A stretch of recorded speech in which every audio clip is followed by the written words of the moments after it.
whispers in the margins, codes between the lines, typewriters in the shadows, ticking back in time, invisible assistants running covert schemes, building whole new worlds while we chase our dreams.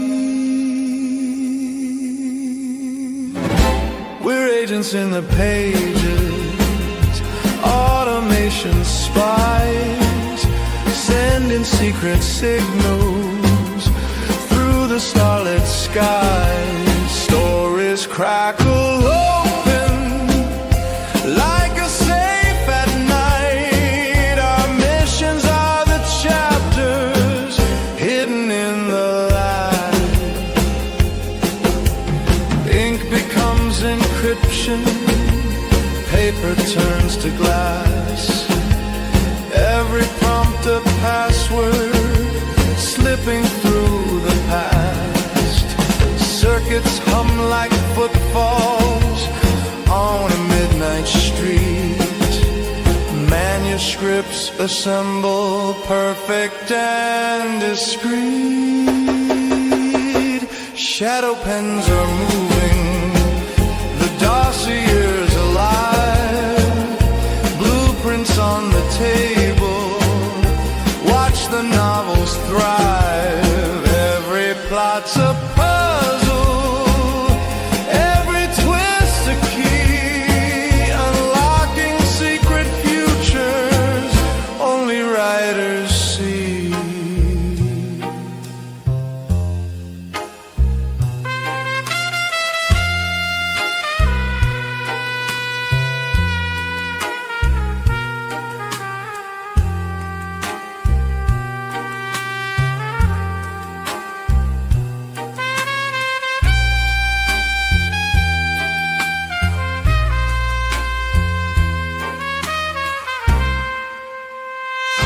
We're agents in the pages, automation spies, sending secret signals through the starlit skies. Stories crackle open like a safe at night. Our missions are the chapters hidden in the light.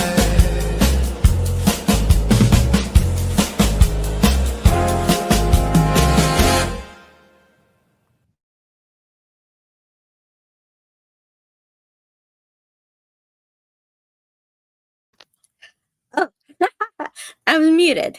Hi, everybody. This is my first time soloing YouTube right now, so, there's a little bit of quirks. I had to figure out a whole bunch of stuff. I hope you guys can hear me fine and dandy. So first of all, I am Cassie.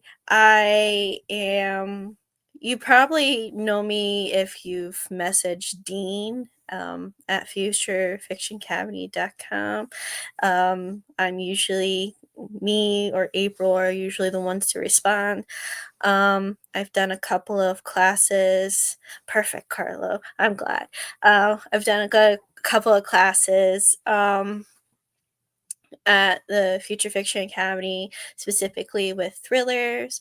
I was the one to create the horror dossier as well. So hopefully after this whole large thriller series that I have planned, we're going to get into horror as well.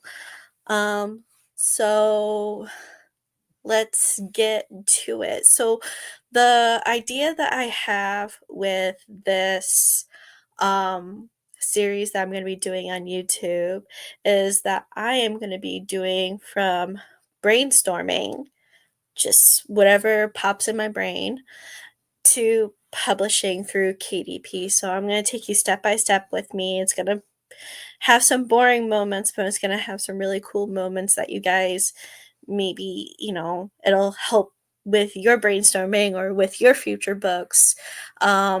And I'll be using a ton of different models. I'm going to be using ChatGPT, probably. I'm probably going to be using Claude here and there, just flip flopping between those. And then I'm going to use Your First Draft for book generating and such, and so on and so forth.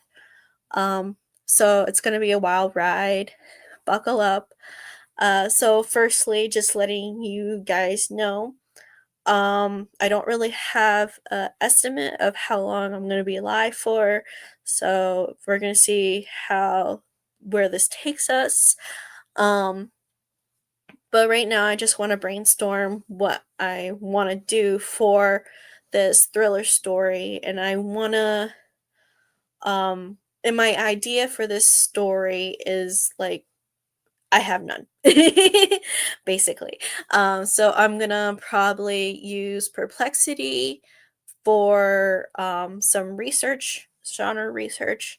So it'll really kind of get into the nitty gritty of step 0. So for people who have never written thrillers but want to write thrillers, like this would be a really good way to start. And then also within this series, I'm planning on doing like 3 books, but in 3 different ways. So with this one, I'm going to do Your First Draft, see how that goes. The second one, I'm thinking about doing Claude projects. And then the third one, I'm planning on using ChatGPT for. So it'll definitely be interesting. It'll give you a idea of all of these different models and using these different AI systems. So, and then you guys can we can compare and contrast as we go along as well. Also, I am a pantser. Which will be interesting. So we're going to probably experiment with YFD, but right now with this session, part 1, I am planning on just doing some brainstorming. So let me share my screen.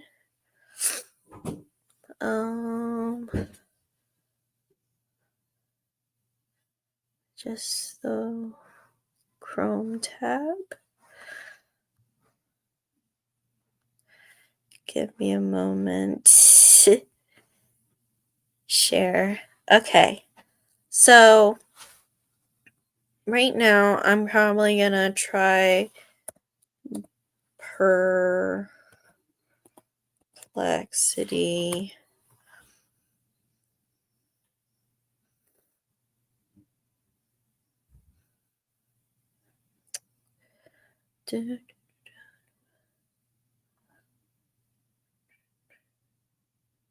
If Perplexity wants to load up for us.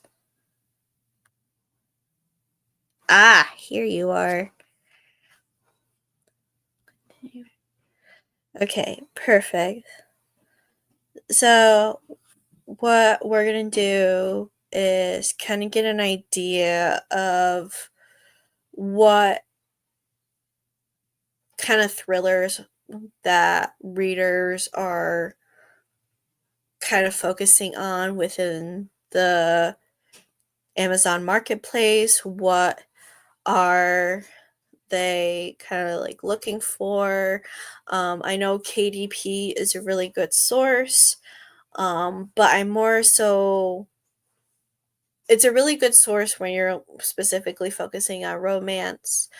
When it comes to thriller and things outside of romance, it's a little bit more fuzzy because they kind of clump thriller, mystery, and suspense, but which are kind of in a sense the same thing.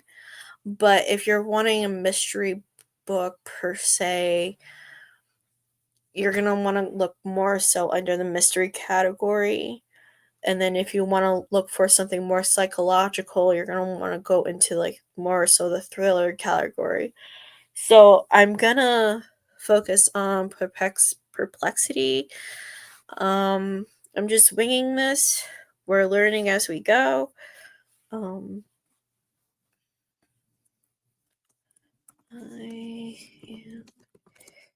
writer and I am.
So let's try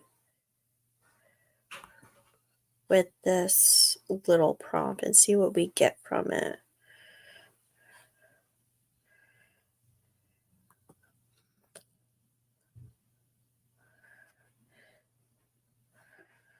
Okay. I should have been a little bit more specific. I was not specific. My brain automatically was thinking, oh, it knows that I'm a thriller writer. No, it does not. It does not.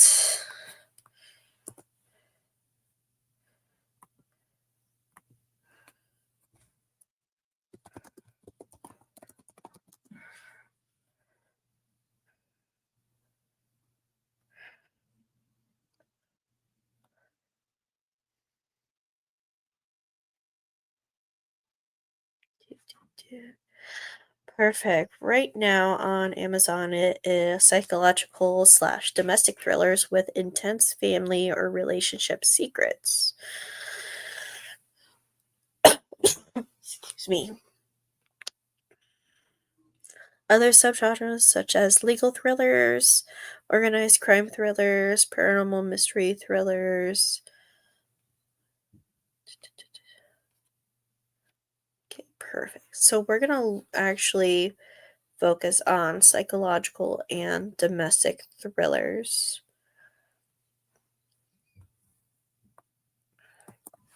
Let's try this. And what we'll probably do is I'm going to use this. And also, like, I'm on the free version of Perplexity. I don't use it enough to warrant paying for it. So this would be like a good thing to like play with, and it's also like free to the extent.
Archetypes, tropes.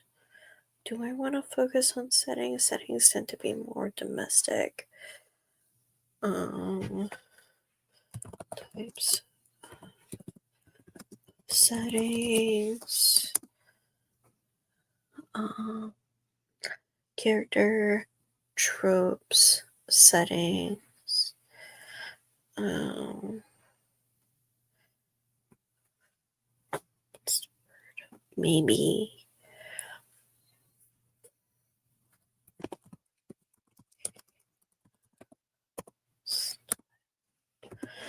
And this is just kind of more give you an idea if like this is also like good to know just for research type um how you kind of should write a thriller in a sense. Um but the best way to know how to write it is to read thrillers. Um I could definitely give recommendations if people want recommendations.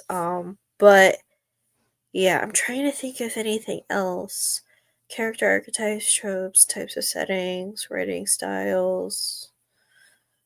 Um,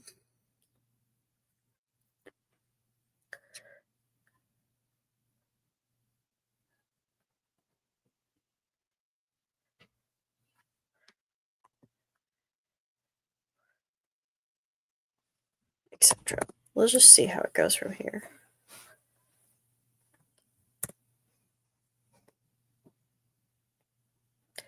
And I think with the free version, you get 3 researches a day, I think.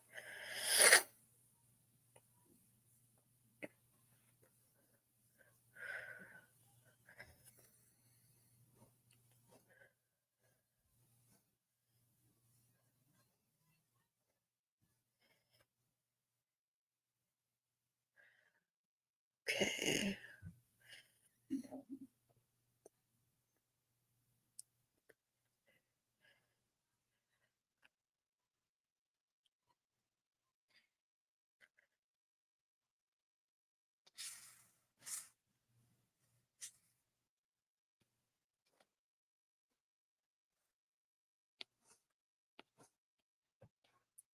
Okay. This is good stuff. And I'm gonna add this to the Notion page that is the link is down below. Actually, I need to write a thumbs right here. Okay. So,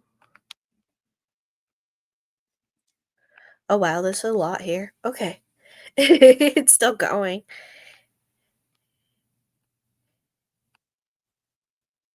Build a constellations of settings.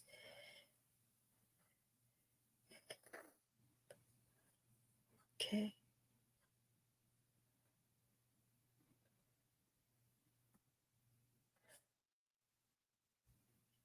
Export into a PDF.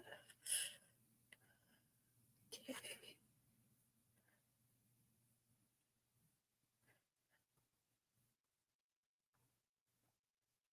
And then you guys will have it.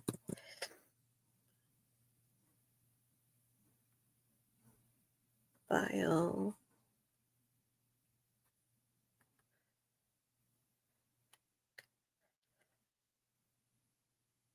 Alrighty. While that downloads, so now we have all this information on creating psychological and domestic thrillers. This is just like the first step to just kind of get our foundation for this genre. Next, what I am going to do is I'm going to probably set up a tension axis, which will probably be really good to do for this genre. So, okay. I'm trying to remember this prompt or where I can find this prompt.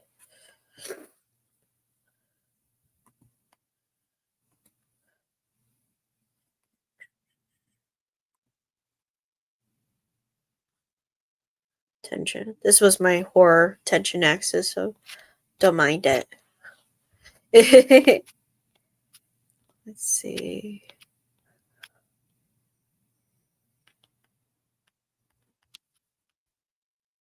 Here we go. Okay.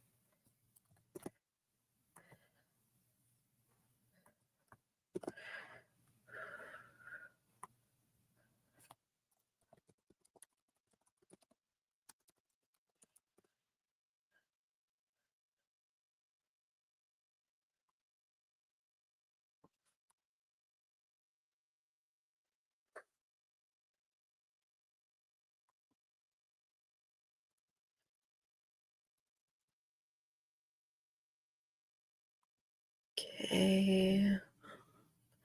Can use Opus. Okay, so the prompt that I'm going to use is Elizabeth's prompt from her previous YouTube live where she talked about tension axis. It's give me the plot of a psychological domestic novel with multiple plot lines, unique characters, in using tension axis. Can you make that graph over the story up to 100% of the story? Make sure that the climax is 100% tension. Make sure let me actually reword it. The highest peak is 100% tension.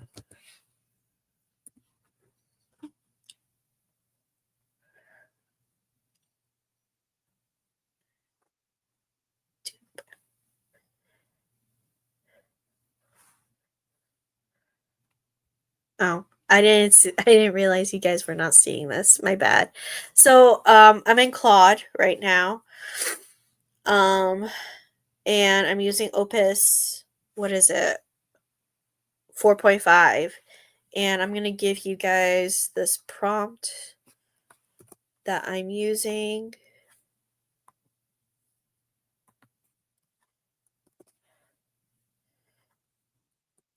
My bad, I'm sorry.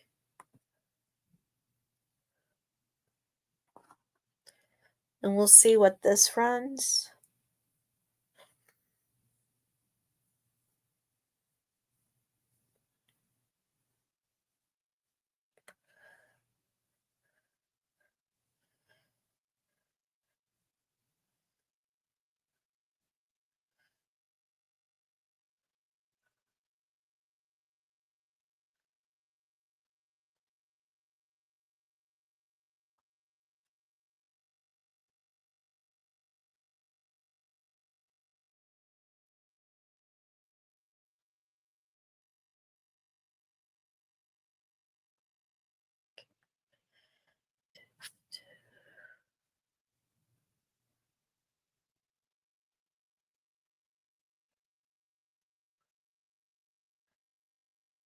Oh wow, this is taking a while.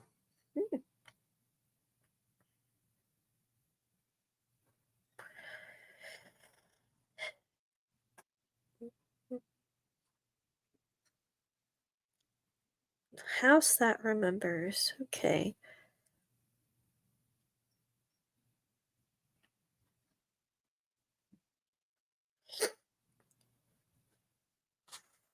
Interesting. Okay.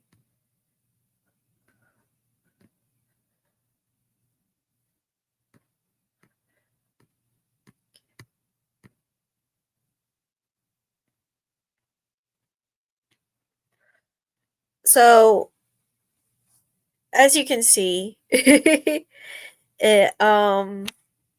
this is basically accurate. I can say this is accurate from the thriller stories that I have read. That the climax is usually at this high point at the 95% within the story. So you have this slow incline with a little bit of a decline. So you basically want to hold this tension and slowly increase. So it's basically like a slow burn of a story. So that is what the expectation is for a psychological domestic thriller. Um, and I want to download this so that we can have it. And I'm gonna put this in the notes as well.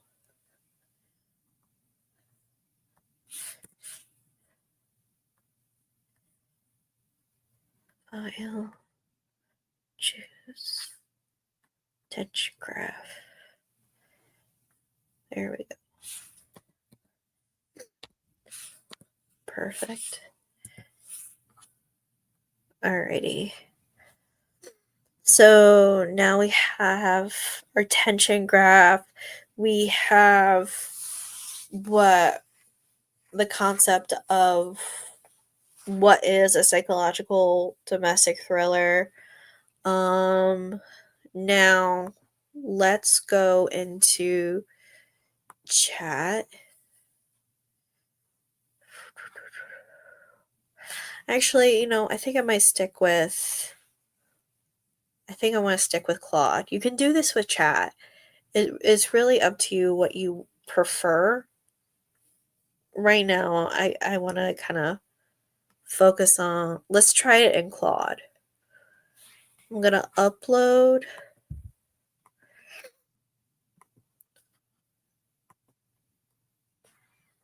these files. So Claude will have this information. Let's see. What's that?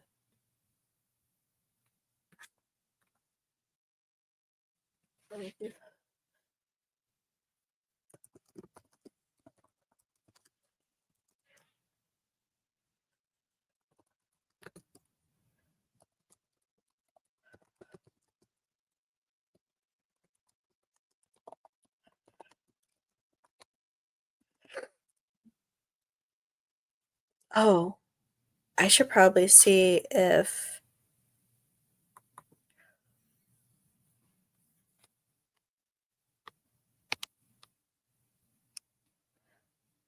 let's see. I'm like briefly looking through to see if they have further information about psychological domestic thrillers, like what's the tendency for like their chapters.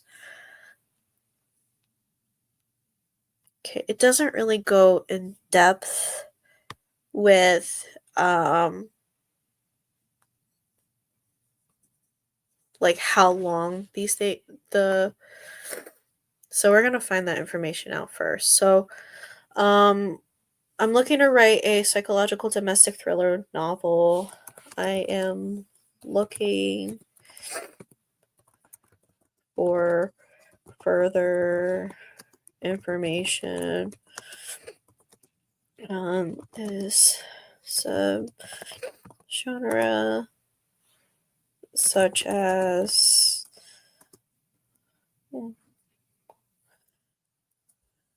chapter amounts,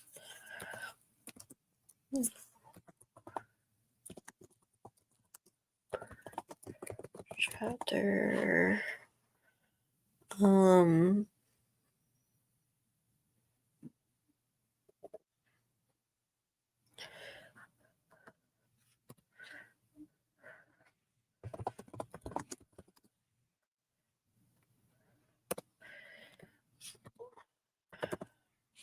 this will kind of give you an idea of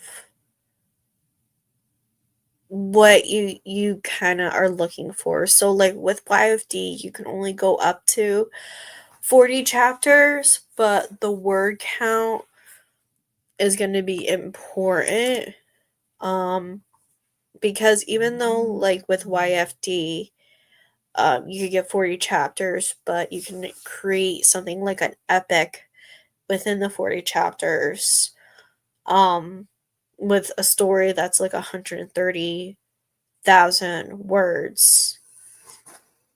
Um, so it'll kind of give you like a good idea of the chapter numbers to put into YFD to like figure out, okay, this is the word count that I'm kind of looking for this story.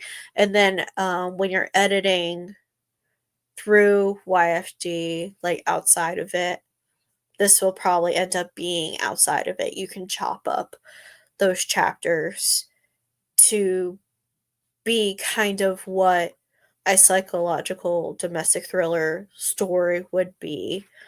Um, Usually, psychological domestic thrillers, I believe, they tend to be really high chapter counts, but short. They're like short but high chapter counts, so they can be 40 plus, depending on how long the story is. And usually the chapters tend to be 1,500 to 2,000 words, possibly even shorter. Um, yeah, so they tend typically run between 70 to 10,000 words, with 80 to 90 being the sweet spot. Some can be short as 60, if it's fast paced and action packed, or stretched to 120. So it could potentially be an epic depending on the story. So chapter length where it gets interesting. So this is kind of interesting to know is that James Patterson, which yeah, I would say yeah, averages 640 words per chapter. So those are like really short chapters. I don't know how accurate this is. We would have to look into this website that's attached to it. And whether this website is accurate as well, I'm not sure. But I think that's kind of interesting that he tends to have like really short chapters, but really thick and big books, though. Um, so yeah, you can see short chapters that are around 1,500 words tend to be around 53 chapters. So medium chapters are 32 and long chapters are 20. So it really depends on what you are kind of looking for in a novel. And based on just your preference and what you like if you want something that is more sharp and um something that's more fast paced, sharp, um and you can actually um have short and long chapters to replicate increasing tension and decreasing tension, because when you are usually in the beginning of thrillers, you're probably going to see those longer chapters because you're at the bottom of that tension axis. So you're probably going to see the longer prose, you're probably going to see longer chapters, and then as you increase in the tension axis, you'll probably see a little that's more shorter, and then during really fast-paced, high tension type um scenes, you'll probably see a lot of shorter uh sentences in the scenes to really give the reader the feel and the vibe of the tension and like reflecting within your story. So that's something that is really important to kind of keep that in mind when you're writing. Um so we're going to go into kind of creating and brainstorming ideas. I know in thrillers that We can do dual point of views. Dual point of views are very common, but singular point of views are also very common as well. Um, Female main characters tend to be the favorite among any other main character, such as male. Um, I think it's just the fact that um, the higher percentage of readers are female, and females tend to, you know, also enjoy thrillers and such. So that's why I kind of think female main characters are the favorite. So I'm probably with that information, I'm probably gonna focus on that.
Uh-huh.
Now I'm gonna reattach.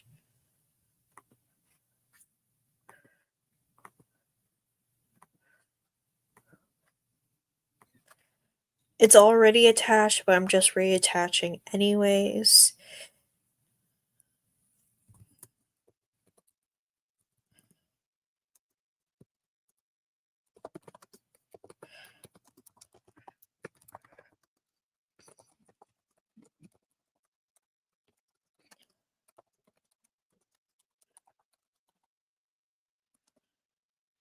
Mm, Yes.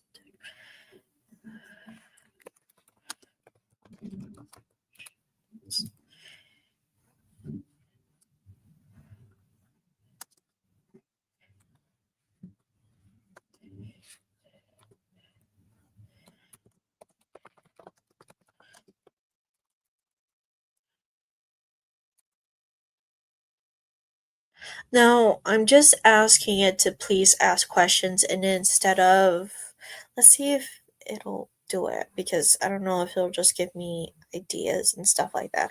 Yeah, so it's asking questions. So this is helping me brainstorm further of what I want in a story. Um and such. Like you could obviously just be like, "Hey, just give me 10 recommendations or like 10 ideas and stuff." But I find that sometimes that doesn't inherently happen well. um so I just like to kind of hone in on what I want in a story. So it's great that, and I like when Claude asks me questions because it kind of is like a collaborator in this journey that we're going through with writing a story. So let's go through the questions. So, what is the central question driving your female main character's terror?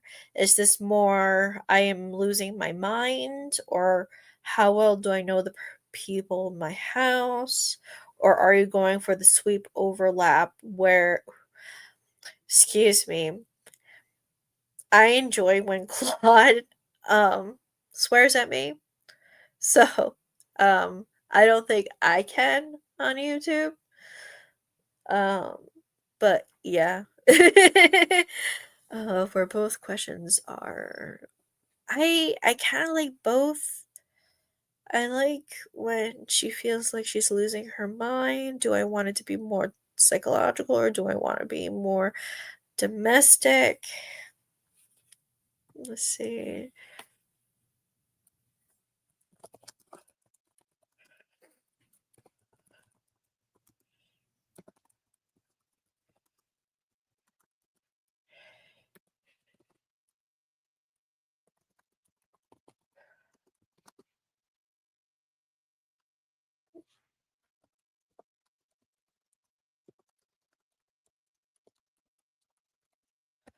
Okay, so what archetype feels right for your FMC? Um, let me see. When returning home, the isolated caregiver. Something else entirely, the anxious every woman. Easy to let gaslight, but competent in at least one area. These are, uh, I really focus on these. Just, let's try this out. And there's no wrong answer. You can kind of like pick and choose and see what feels right to you and just kind of like see what you like. So there's no wrong answer. Um, I just don't really have an idea of what story I want, so I'm just kind of figuring it out as I go.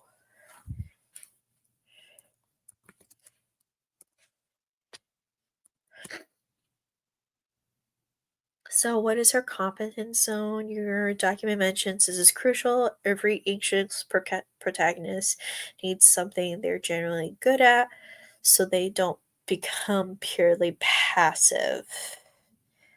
Gosh, I have no clue about this competence zone. Mm.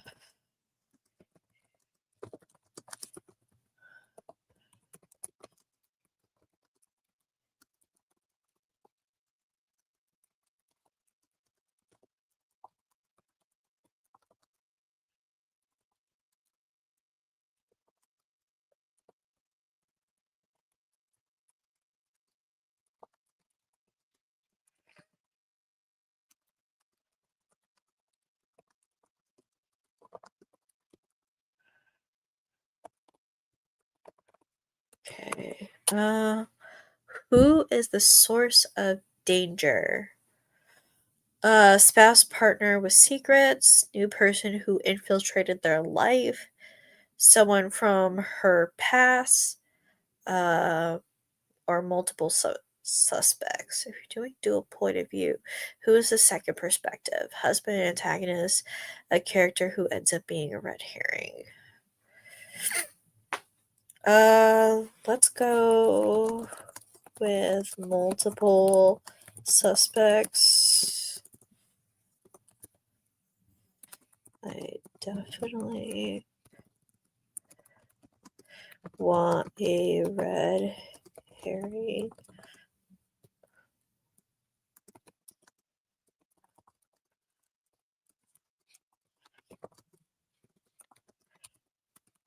Story. Again.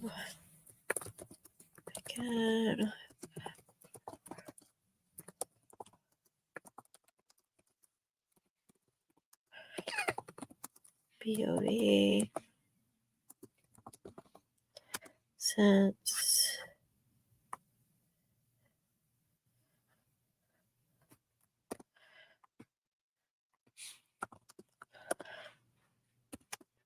okay, setting. Where does this take place? I like the idea of a fresh start. I don't know about you guys, but I really like the idea of a fresh start. So we're going to go with a fresh start. Alrighty, and this is diving into the situation at the start. New mother, new marriage, new move, career crisis, returning home. So let's see, what kind of transitional state do I want this character to be in? I feel like a new move, obviously with a fresh start. Maybe new career. Maybe no, maybe not new career. Maybe the spouse is a new career. Not sure.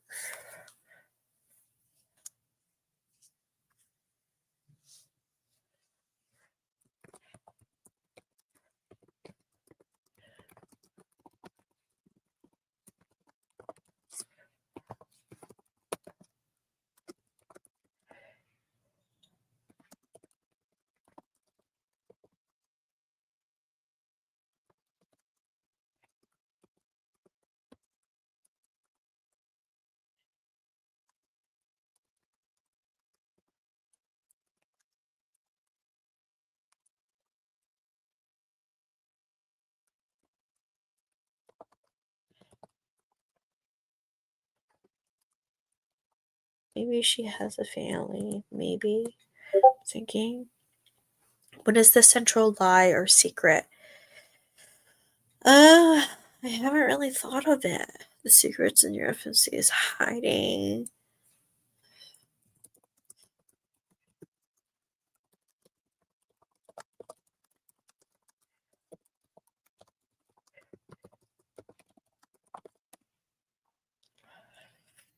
Do you want to use alternative timelines or keep it linear?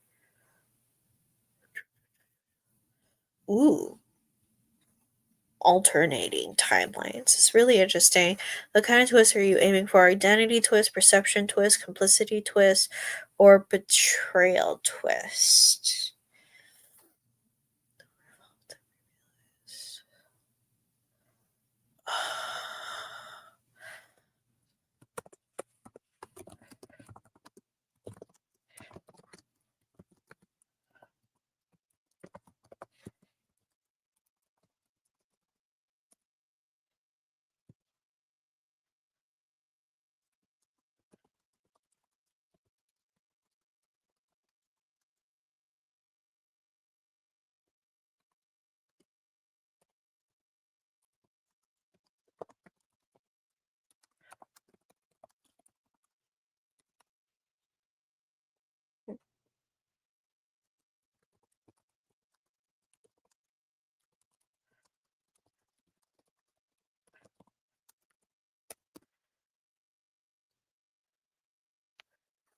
What is the thematic core? Is this about trust and betrayal in marriage, power and control, the cost of secrets, female rage, maternal anxiety? This theme will help you stay focused when plotting all those twists.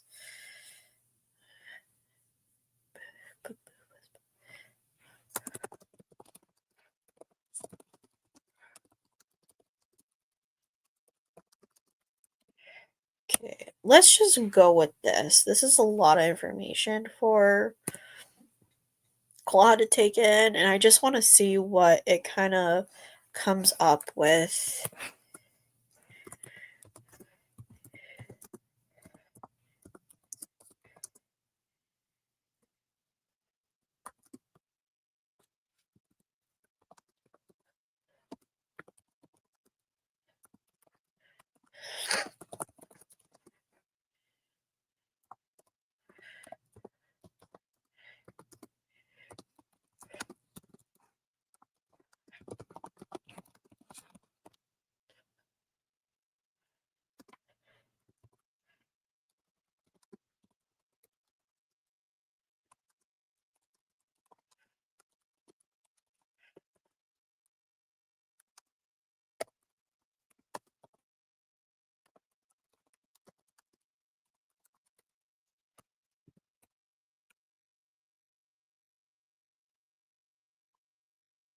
Okay, let's see what Claude comes up with. Okay, let me check the chat for a second. Okay.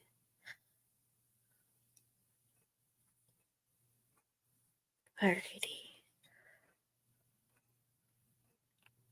So, the renovation. A woman moves into her dream fixer upper only to discover the previous owner didn't actually leave. Okay, that's creepy. Premise: the FMC and her husband relocate to his architecture firm for his architecture firm partnership. They buy a foreclosed Victorian that needs massive work. FMC is unemployed for the first time in her life, throws herself into renovation, but things go wrong. Contractors find disturbing items in the walls. Neighbors hint that the previous owner, a woman, disappeared, and FMC starts receiving texts from a number that supposedly belongs to the woman. The more FMC digs into the house's history, the more she realizes her husband knew more about this property than he admitted. That seems really interesting, and I honestly like that. I'm just gonna kind of focus on the hook and premise for now. The mother-in-law suite.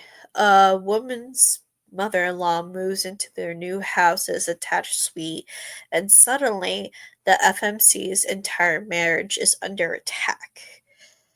The premise is that FMC relocates with her husband and toddler daughter for his hospital admin job. His widowed mother insists on moving in with them to help with the baby.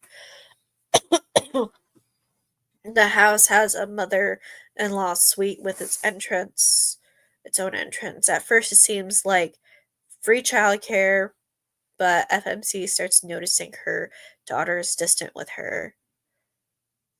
Interesting. Her husband takes his mother's side in every argument, and items in her home are moved or disappearing. FMC suspects the mother-in-law is trying to replace her, but everyone thinks her postpartum anxiety is flaring up again.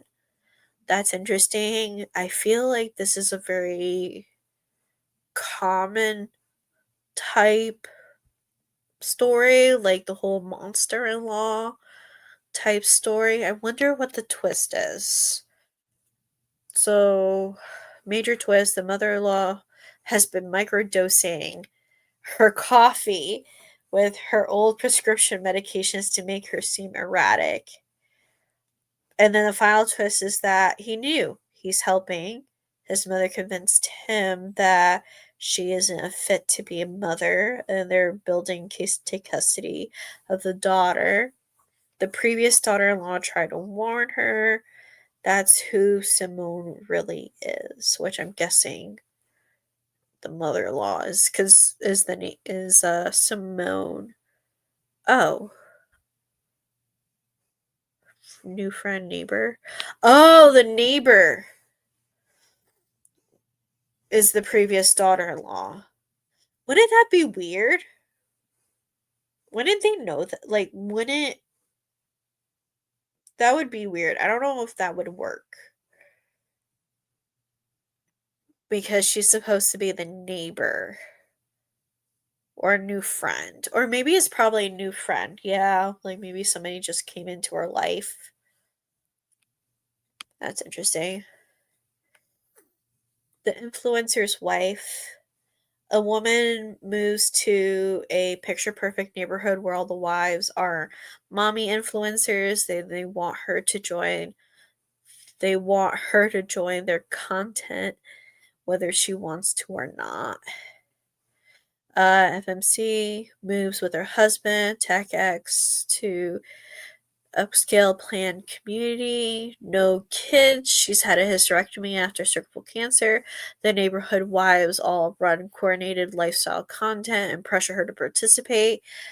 At first, it seems like a typical suburban BS, but FMC notices the women film everything, including inside her house, when they stop by. When she refuses to participate, things escalate. Negative posts about her, implied threats, suspicious accidents. She suspects they're hiding something big, but her refusal to be filmed is a problem. So, what's the twist? Oh, that is a big twist. Madison's husband, Christopher, is using the wives' content to identify wealthy homes to rob. The constant filming creates a map of valuables and security systems. And then the final twist is the husband, Tyler, knew about the scheme, took the job specifically to get into the neighborhood. He's a part of it. The hysterectomy information, they researched her before the move to ensure she wouldn't have complications like kids that could expose them. That's interesting. I feel like, that'll be really good to like. I don't know about this part though, the hysterectomy information. Like, I don't know. So the artist's residency, a woman follows her painter husband to a remote artist colony for his residency. I Oh my god, there's so many, right? I asked for 10. I forgot. Uh I really like the first one.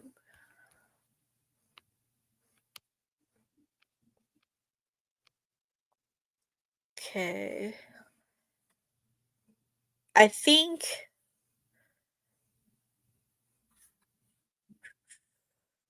I'm gonna copy this and paste it into the notes.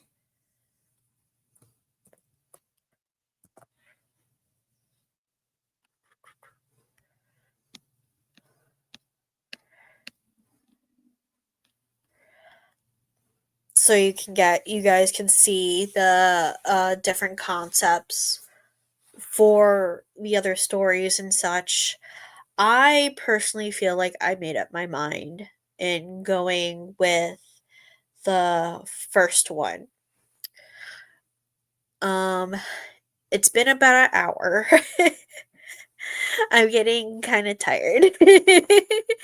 um, so I think this is a really good start to this series. I'll definitely be keeping this up consistently, and I'll be putting this information all on the the Notion page. I'm gonna make sure like it's all gonna be on YouTube so everybody can have access to it. Um, it sucks because like, it really kind of shows that like it takes a lot of time to set up some brainstorming ideas and get like a really good one. And it's kind of interesting that we got like a good one right off the bat. Um, so, does anybody have any questions for me? We're obviously going to dive deeper into like finagling with the concept and, getting into more character development ideas and archetypes and the setting and, description and such before we even go into YFD. It's just that it's been about an hour. And I didn't think I was gonna last this long. So, is there any questions for you that you guys have? Yes, more character, definitely. Character is a big thing when it comes to working with AI. The more you kind of put into your character, the more human and realistic that they do become. But a big problem that I do find with AI that I'm trying to work with and try to finagle it is that, if you put a tick or a quirk of like biting their nails when they're nervous or like um pushing up their glasses, like apparently they push up their glasses 5 times in every chapter. So, that is definitely going to be something that I'm going to be looking out for with YFD and finagling with that. And maybe please show next time how to individualize dialogue. Yep, that'll also be with character development and stuff. But yeah. Yeah, that'll definitely be something with character development. I tend to with YFD, we're gonna work with the worksheet. I like to kind of get my ideas down within like Claude or ChatGPT, and then I can create a markdown of for the worksheet to import it into YFD. So I work outside of YFD a lot before I import into it. Okay. Any other questions?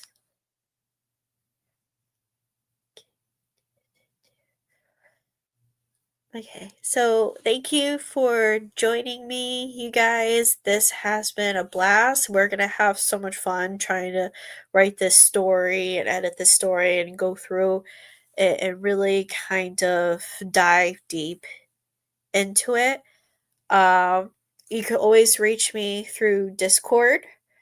Um, Discord through the Future Fiction Academy. If you are not part of the community, what you waiting for? I'm kidding. But like, yeah, like if you have any questions, um, you can always contact me through Discord, or if you can always reach me through Dean as well. But yeah, have a good rest of your day wherever you are, whether it's morning, afternoon, or night. And have a good one.